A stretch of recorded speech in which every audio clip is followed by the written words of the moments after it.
In this episode of Cooking with Mrs. Hodges, you will learn to make fresh pasta and Alfredo sauce. This is the general equipment that you need for cooking. On day one, we're going to focus on making our pasta. We will start by using our stand mixer and putting all of our ingredients in there until combined.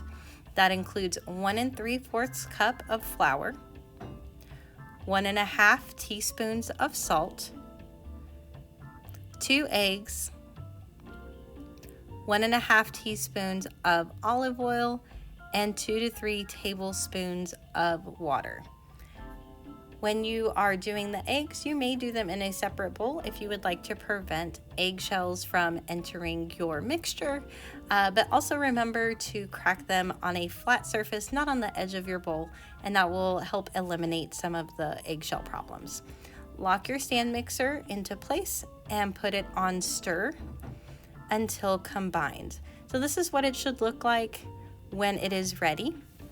And then we are going to switch out our attachment. After you get all that dough off the paddle attachment, push it up towards the top and twist to come off. You're going to align that notch with your dough hook and attach it on. Lock your head of your mixer into place, turn your kneader on to stir, and then you can turn up the speed. When it is done, after about 5 minutes, it should look like this, smooth and have some elasticity to it, so it should be able to stretch a little bit. You don't want it to be crumbly. And now you're ready to start rolling out your dough. You're going to divide your dough up into about 5 pieces. Get some flour on there, get some flour on your roller.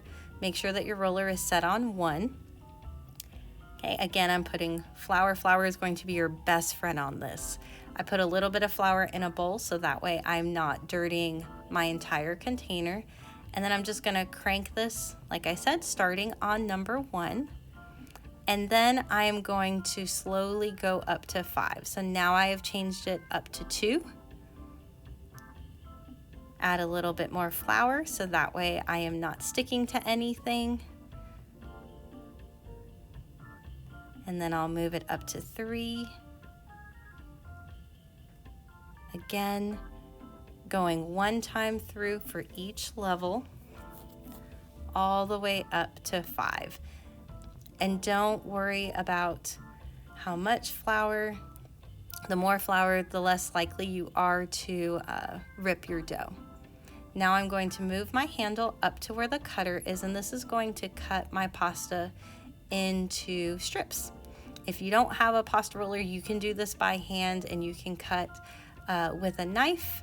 You can roll out your pasta dough with a rolling pin. If you don't have a stand mixer, you can knead things by hand. I like to have a cookie sheet out with some flour already ready, so then I can separate all of my pasta noodles out and make sure that I'm not going to have a big clump of pasta cooking together.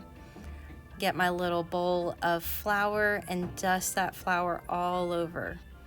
So you can see I'm dusting it on the top and then tossing it through my pile that I just did.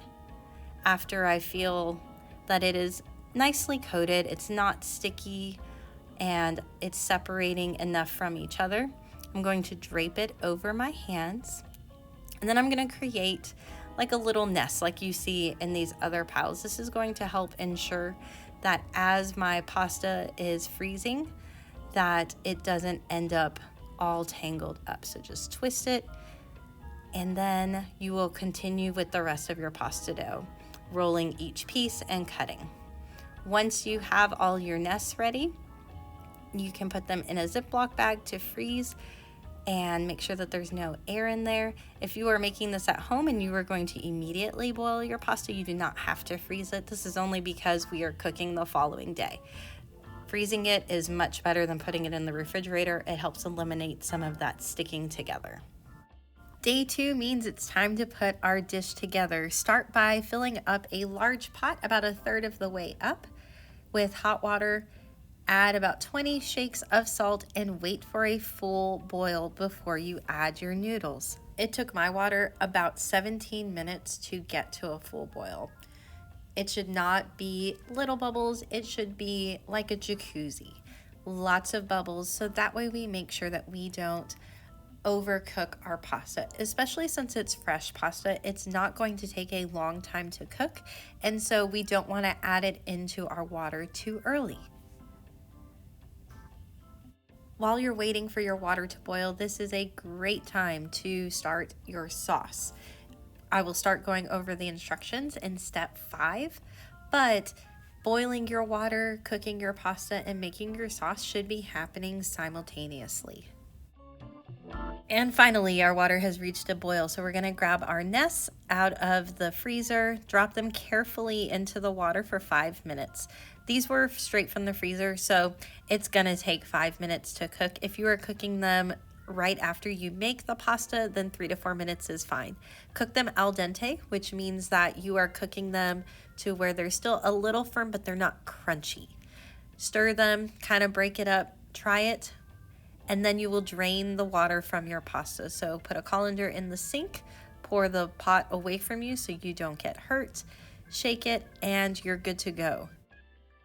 Now we're going to move on to the sauce. We use heavy whipping cream, 3/4 of a cup, and then we're going to use 1/4 cup of butter, which is 4 tablespoons. Put that into a sauce pot and simmer for 2 minutes. So that's low heat. We just want everything to warm up.